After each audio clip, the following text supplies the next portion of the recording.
السلام علیکم۔ کتاب مقدمۃ القرآن بائی پروفیسر احمد رفیق اختر صاحب، 5واں پارٹ۔ فلسفہ ترجیحات میں سب سے بڑی رکاوٹ ترغیبات نفس ہیں، جو کردار سازی اور مطمئن زندگی کی شکل میں ہماری پوری زندگی پر محیط ہوتی ہے۔ کسی بھی کرداری صلاحیت اور پیشے کا انتخاب اوائل ہی میں ہمارے اذہان پر اس طرح مسلط ہو جاتا ہے یا کر دیا جاتا ہے کہ ہم تمام عمر اس کے پیچ و خم میں گزار دیتے ہیں اور اس کو اپنے اور اپنی زندگی کے لیے لازم اور احسن قرار دیتے ہیں۔ کرسچن مہاراج کی زبان میں جب کوئی خواہش ہمارے اذہان پر مسلط ہوتی ہے تو عقل کو اتنی ہی دور پھینک دیتی ہے جتنی تند و تیز ہوائیں ایک چھوٹی سی بادبانی کشتی کو سمندر کی بے قرار وسعت میں تند و تیز ہواؤں کے سپرد کر دیتی ہے۔ کریئر اور کریکٹر کا یہ جنون خالصتاً دنیاوی وجاہتوں کی پیداوار ہے، جو معاشرتی اور معاشی تقابلات سے ہمارے اندر جنم لیتا ہے اور ناآسودہ خواب بن کر تمام زندگی سراب حقیقت کی طرح ہمارا تعاقب کرتا ہے۔ یہ جنون نہ ہمیں قیام کرنے دیتا ہے، نہ اصل حقائق ہی کو جاننے کی مہلت دیتا ہے۔ محرومیوں کے اس بحران میں آرزو نئے نئے بحروب بدل لیتی ہے اور قبر تک خواہشات کی ابتلا میں مبتلا رہتی ہے۔ یہ وہ خردرو بیلیں ہیں جن کی تمام تر زندگی کا انحصار ترجیح اول پر ہے۔ وقت اور قوت کا ضیاع اتنا بڑھ جاتا ہے کہ اصلی اور حقیقی مسئلہ دور افتادہ یادداشت کی طرح دست نسیاں میں کھو جاتا ہے۔ مدتوں بعد جب ایک بولی بصری یاد کی طرح جب ہم واپس پلٹتے ہیں تو عادت اتنی راسخ اور تساہل اتنا پختہ ہو چکا ہوتا ہے کہ چاہتے ہوئے بھی ہم حقیقت سے چشم پوشی کرتے ہیں۔ سکرات و خمرات سے پہلے اگر یہ خیال آ بھی جائے تو ہم صرف رحمت بے قراں کے سہارے ہی امید رکھ سکتے ہیں۔ ہمارے پاس اپنا سمانے راہ عافیت نہیں ہوتا۔ یوں عقل و دانش کے خود پسندانہ مشاغل بے شمار ہیں، بلکہ خود پسندی ہی سب سے بڑا شغل عقل ہے۔ علم و عقل کے ساتھ خود پسندی کی نوعیت بدل جاتی ہے۔ کم علم کی خود پسندی کا انحصار مال و اسباب پر ہے اور تعلیم یافتہ خود پسندیدیت انفرادیت کی شائق ہے۔ ظاہر ہے کہ اس دنیا میں کوئی منفرد نہیں، تمام انسانوں کی کیمیائی حیت ایک ہے۔ افعال کے زیر و زبر سے کوئی انسان وصف انسانیت چھوڑ نہیں جاتا۔ جرائم سے اخلاقی اوصاف تک انسان پٹریاں بدلتے رہتے ہیں۔ جہالتوں سے اعلیٰ تعلیمی روایت تک ایک تسلسل ہے جس سے جملہ انسانی نسل اپنے اپنے کردار نبھاتی چلی آتی ہے۔ انوکھے تو شاید وہی لوگ ہیں جن کی مانند ہم سے کوئی بھی نہیں بن سکتا۔ ہم کوشش کے باوجود یقیناً عیسیٰ علیہ السلام محمد صلی اللہ علیہ وآلہ وسلم نہیں ہو سکتے۔ اس انتخاب کے دروازے ہم پر بند کر دیے گئے ہیں۔ زمان و مکان کے مراحل میں یہ وہ روشن ضمیر لوگ ہیں جن کے وجود ترغیب و تحریض کی آندھیوں میں بولی بٹ کے انسانیت کو راہ نجات متعین کرنے میں مدد دیتے ہیں۔ ان کو کوئی مانے نہ مانے، یہ اپنے فرائض بے صلہ ادا کرتے ہیں اور شاید ان کے بغیر انسان کے مستقبل کا بہت پہلے فیصلہ ہو چکا ہوتا اور اللہ شاید زمین کو ہی جہنم کی انیکسی قرار دے دیتا۔ بڑا مسئلہ ذہن انسان کی خود شناسی کا ہے۔ خودرو بیل کو اگر وقت پر نہ کاٹا جائے تو مکڑی کے جالوں اور بہم دگر پوش شاخوں میں کوئی فرق نہیں رہتا۔ خواہشات ذہن انسان کو اس طرح گھیر لیتی ہیں کہ عقل راست کی روشنی پہنچنی مشکل ہو جاتی ہے۔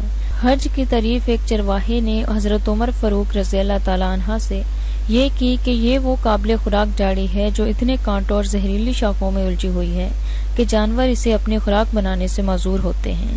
دل پر جب خواہشات کا استحصال بڑھ جائے اور ذہن ترجیحات کے چنگل میں الجھ جائے تو عقل اور عبرت کا کوئی درس اس پر کارگر نہیں ہوتا۔ کٹاؤ بہت ضروری ہے۔ دانش مندی وہی ہے جو احتساب کے مقراظ سے خواہشات اور ترغیبات کو کاٹتا ہے اور خود پسندی کے بحران میں گرفتار نہیں ہوتا۔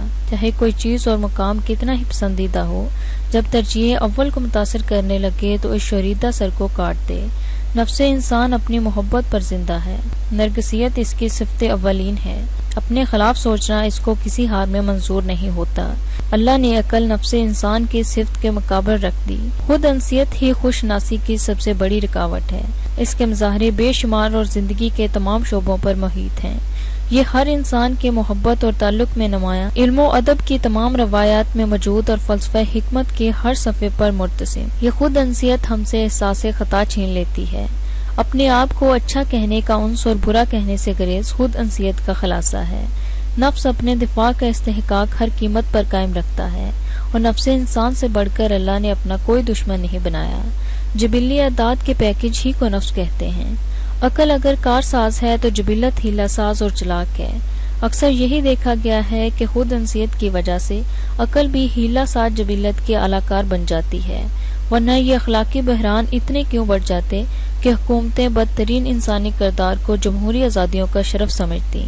مغربی دنیا کے اخلاقی افلاس کی واحد وجہ اس کی تمام تر اقلیت کا جبلی انسیت کے دام میں الجھنا ہے، اور زمانہ قدیم کی روایت سے پتہ چلتا ہے کہ کوئی بڑا حادثہ فاجعہ ہی اس کو وہ شاخ دے سکتا ہے جو جبلی خود پسندی کو غیر مستحکم کر کے ایک دفعہ پھر صراط عقل پر گامزن کر دے۔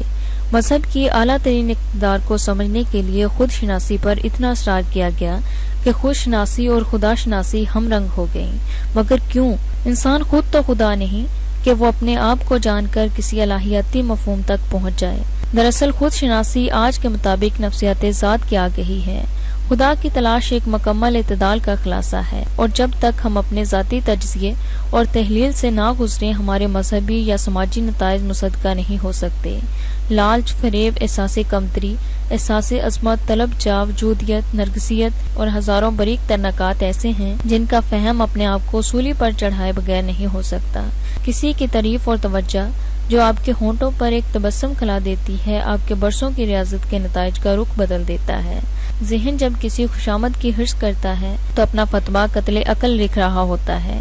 آخری چیز جو سینہ انسان سے نکلتی ہے حب جاہ ہے۔ غزالی رحمۃ اللہ علیہ نے کہا تھا، جو کوئی بھی ہم ایسے بنائے گئے ہیں کہ فلسفہ کے قائل ہیں، وہ کبھی عرفان کی دہلیز نہیں چھو سکتے۔ باوجود انتہائی مروزی تعلیمات اور توجیہات کے، اہل مغرب کے فلسفی اور دانشور اپنی اصلاح کے لیے کسی تکلیف کے عادی نہیں۔ ان کا خیال ہے کہ وہ جیسے بنائے گئے اس سے بہتر کوئی صورت تخلیق نہ تھی۔ وہ شہرت اور وجاہت کو نقص فطرت نہیں بلکہ حق کے منصبی سمجھتے ہیں۔ مصروفیت کی زنجیروں میں جکڑا ہوا یورپ اور مغربی ذہن داخلی کیفیات عزت سے نا آشنا ہے۔ شہرت و عزت و وجاہت کوئی ناقابل نفرت و صاف نہیں، بلکہ یہ ان کے نزدیک زندگی کے فطری مقاصد ہیں، اور ان کے لیے جدوجہد کرنا قطعاً غیر معقول نہیں۔ ایک ذرا برابر احساس زیاں نظر نہیں آتا۔ شاید مروزی حیثیت کا یہ احتمال ان کے مکمل نسیان کا باعث ہے۔ صدیاں گزر گئیں کہ اہل مغرب میں کوئی صوفی اور خدا شناس نہ پیدا ہوا۔ بہت سے لوگ معترض ہیں کہ ایسا نہیں ہے۔ سارتر، کامو، روسو، دوستویفسکی، شونستی، برسگاں، کانٹ اور ہیگل بے شمار ایسے فلسفی اور ادیبوں کو صوفی کہنے کا شوق رکھتے ہیں۔ لوئی پاسچر اور پاسکل کچھ لوگوں کے نزدیک صوفیہ ہو سکتے ہیں۔ کچھ زیادہ ذہین مسخرے یونان کی کتاب کو بھی تصوف کی کتاب سمجھتے ہیں۔ اچھی زبان کے انداز ہوں یا زندگی کے اچھے کرینے، انسانی ہمدردی اور مسائل کے ادراک کو صوفیانہ مشرف سمجھنا بھی مغرب کی مروزی انداز فکر کی اپج ہے۔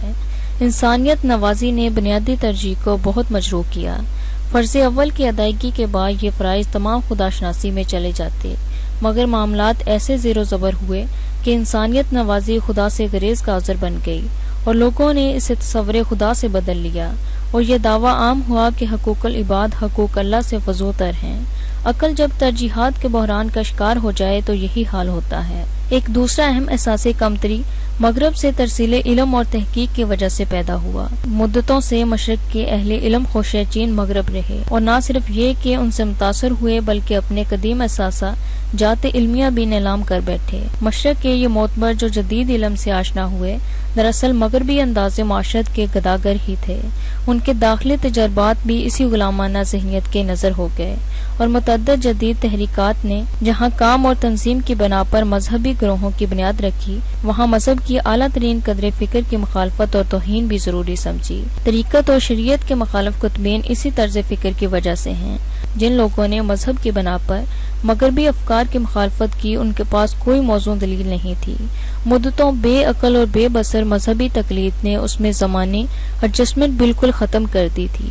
وہ اگرچہ مخالفت کر رہے تھے، مگر لگتا ایسے تھا کہ جیسے جدید فکر سے خوف زدہ لرزاں ترساں ایسے حقیر فقیر کی طرح ہیں جو خیرات نہ ملنے کی وجہ سے کسی رئیس کو کوس رہا ہو۔ ایک طرف برصغیر کی ترقی پسند دانشور، مفکر اور ادیب جن کے لیے یہ نام غلط انتصاب ہیں، وہ محض بندروں کی طرح مغربی افکار کی تقلید میں بغیر تجزیہ اور تجربات کے دزدیدہ جام چاٹ کر اپنے نفس کو تعظیم دے رہے تھے۔ بدلتے زمانوں میں اقتدار سلامت نہیں رہتی، مگر اتنی بے ہنگم زمانی تبدیلی تو کہیں بھی نہیں ہوئی جتنی برصغیر میں ہوئی۔ یہاں تہذیب جدید کے موافقین بھی غلام تھے اور مخالفین بھی غلام۔ فلسفی اور ادیب بھی دستے نگر، مذہبی شیوخ بھی کاسالیس، مقتدر ناموں کی فہرست چھوٹے چھوٹے بونوں پہ چپساں ہو گئی۔ ملائیت، صوفیت اور لادینیت تینوں ہی مجدیت کے دعوے دار ہوئے، اور یہ وہ وقت ہے کہ خواب عظمت کے مارے ہوئے یہ بیمار امت مسلمہ کے امراء اور شرفا ٹھہرے۔ ترجیحات کچھ اس طرح بدل گئیں کہ مذہب اپنا کائناتی تشخص کھو بیٹھا ہے۔ ایسے لگتا تھا کہ مذہب اپنی تصدیق کے لیے اسکولوں اور یونیورسٹیوں کو محتاج ہے۔ تعلیم مغرب سے شناسائی علم کا تو نہیں، نسلی افتخار کی طرح نفس بجاہت کا سبب بن گئی۔ بعض اوقات تو ایک مغربی مفکر کا قول الہام کا رتبہ رکھتا ہے۔ شکریہ۔